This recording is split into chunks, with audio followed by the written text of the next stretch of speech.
கண்ணா good morning. நான் உங்கள் maths teacher பேசுகிறேன். All of you welcome to maths man TNPSC class. இன்றைக்கி நம்பர் சிஸ்டம், அதில் ஒரு சின்ன கணக்கு பாருங்கள்.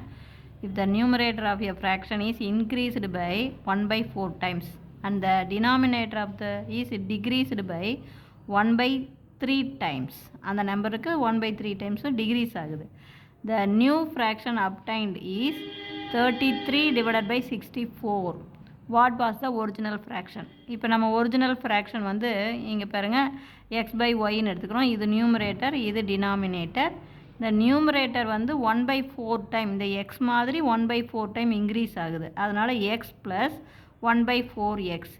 அதே மாதிரி டினாமினேட்டர் ஒய் வந்து இந்த ஒய் போல் 1/3 டைம் டிக்ரீஸ் ஆகுது. அதனால தான் இங்கே மைனஸ். அப்போ ஒய் மைனஸ் 1/3y. இப்போ பார்த்தீங்கன்னா கிராஸ் மல்டிபிள் பண்ணுங்கள். அப்போ 4x ப்ளஸ் இது ஒரு எக்ஸு, அப்போ 5x டிவைடட் பை 4ன்னு கிடைக்கும்.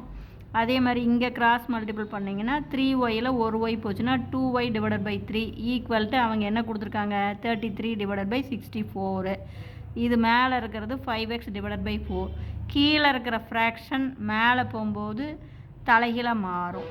அப்போ வந்து 3 டிவைடட் பை 2yன்னு கிடைக்கும், ஈக்குவல் டு 33 டிவைடட் பை 64. அப்போ நமக்கு x/y மட்டும்தானே வேணும், எக்ஸையும் ஒய்யும் மட்டும் வச்சுக்கிங்க. இங்கே 5 3s are 15. அப்போ பெருக்கலாக இருக்கிற 15 இந்தாண்ட வந்தால் வகுத்தல் ஆகும். இங்கே 4 2 8, 8 வந்து வகுத்தலில் இருக்கிறது இங்கே பெருக்கலாக போகும். இதை அடித்து போட்டுக்குங்க.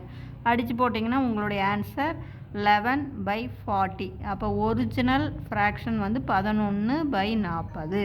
புரிஞ்சுதுங்களா? இங்கே பாருங்கள், இந்த இடத்துல 1/4 டைம்ஸ் பை அப்படிங்கும்போது அது 1/4xன்னு போட்டுக்கணும். புரிஞ்சுதுங்களா? இல்லை அப்படின்னா தப்பு வந்துடும். வெறும் 1/4 மட்டும் போட்டுறாதீங்க. அப்போ கேள்வி கேட்கும்போது என்னென்னு கேட்பாங்கன்னா, the numerator of a fraction is increased 1/4 அப்படின்னா நீங்கள் வந்து வெறும் 1/4 மட்டும் போடணும். புரியுதுங்களா? இவன் பாருங்கள், பை 1/4 டைம்ஸ் அப்படின்னு கொடுத்துருக்கான். அப்போ 1/4 டைம்ஸ் அப்படிங்கும்போது அந்த எக்ஸ் 1/4xன்னு அர்த்தம். அதே மாதிரி இது டிக்ரீஸ் ஆகுதுன்னா -1/3y. புரிஞ்சுதுங்களா?